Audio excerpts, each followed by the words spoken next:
Welcome back everyone. Just before we get started, I just wanted to give a shout out to Shane. He's down there in Australia. He's been subscribed to the channel for a little while now. He's been enjoying the videos and leaving some good comments, and he asked if I could give him a quick shout out. So there you go, fella.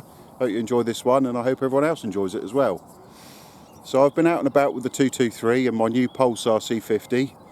Got a little bit of footage for you. It's not a long video, this one, but at the end of it I shall give my opinion about the scope and do I think it's better than my much loved ATN. So find out at the end. So enjoy this one guys, and I'll see you in a bit.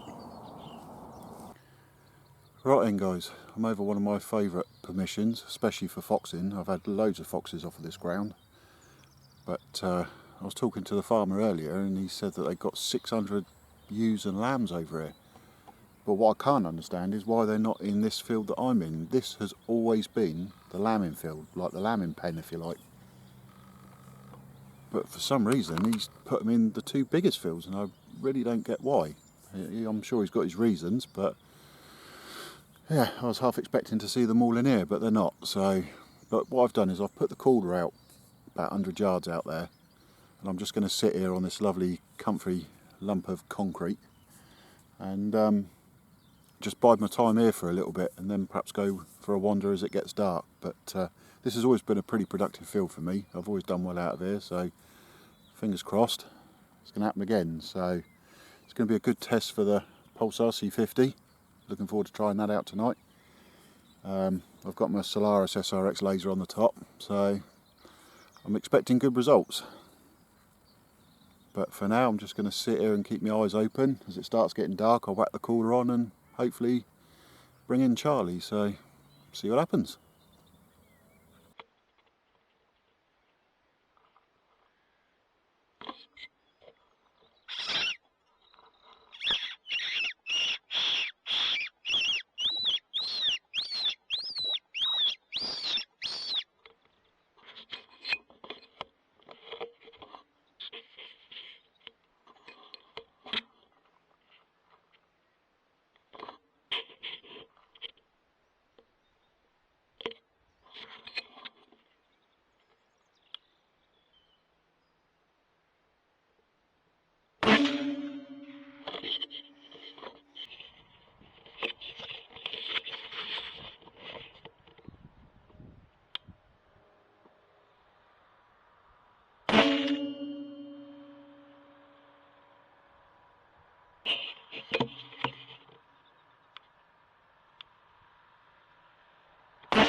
Okay, been out and about for a few days with the 223, trying out my new Pulsar C50. I'm not doing a review, this is just merely my thoughts on this scope, what I like about it. And I'm going to start off by saying the fact that it looks like a traditional scope is a massive plus point. For a day and night scope that works as good as this, that looks as good as this, is just a massive thumbs up for me. I absolutely love this. Moving on, I would say the front focus is the next favourite thing about this scope. It is so smooth, and the fact that it's got a rubber grip on it, whether you're using bare hands or gloves or whatever, it's just so easy to move. That is a lot better than the ATN. Just so smooth, really, really good. The actual inside of the scope, I'd say the picture-in-picture mode is my next favourite feature on it. Whether you're shooting at 60 yards or 100 yards or 200 yards, well, look at that fox that I missed. I mean, the picture-in-picture mode was on then, so yeah, you can see how good it is. But yeah, no matter what the distance is, the picture-in-picture mode is very, very good. I'd say the menu system is great. I found it very easy to navigate round when it comes to sighting in the scope, using the freeze frame option for like the one-shot zero, then all the different reticles, the colour, the contrast, everything. I found it very, very easy to use. The only thing I didn't like was where you had to keep pushing it to come exit all the menus. If they could do it so you could just hold it and then it went straight back to the scope, that'd be fantastic. But at the moment, that's not an option. But what I did like about this more than anything, and it probably would be the selling point for me, is when you're on day mode and you go to dusk or twilight or the witching hour, whatever you want to call it, and you just move that ring round to the left and it goes into that twilight mode. When you lose the light on a day setting and you need that little bit more before going onto an IR torch, and you move it onto that twilight, it's like it brings all the colour back again. It's just like you're looking through it at midday or something. It's ridiculous. It is incredible how good that feature is, and that to me is a massive selling point. The ATN, when it gets to low light, it is very good, but nothing compared to this. This will knock spots off it every single time. And then when you get onto the actual night mode, yes, brilliant. Depending on your IR, what ranges you're going to be shooting at. I mean, I was using my Solaris SRX, had no problems with it. I found it best on 7 mag, I must admit, with the scope. Putting it on 7 mag was like the perfect setting for me for this scope. So just depends on what you prefer really, but all in all, I absolutely love this scope. Would I have this over my ATN? I love my ATN and it's on my rimfire and it's staying on the rimfire, but would I take this off and go for the ATN 5-20 model again?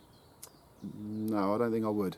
And I'm a massive fan of ATN, I've been using them for years, but this to me does just have the edge. A few little bits and pieces that it doesn't have that the ATN has, but all in all, the fact that it looks like a proper scope, the fact that this twilight mode is incredible, is probably what would do it for me. So this is staying on here now for a while until I put the Hawk scope on, do some daytime shooting. But for now, this is staying here. I've got my little CZ down there. The ATN staying on that, but I wouldn't go back to an ATN on the 223. It will be this. So hope you enjoy it, guys. I know it was only a short video, but you know, that's the way it works. But I'll see you on the next one. Take care.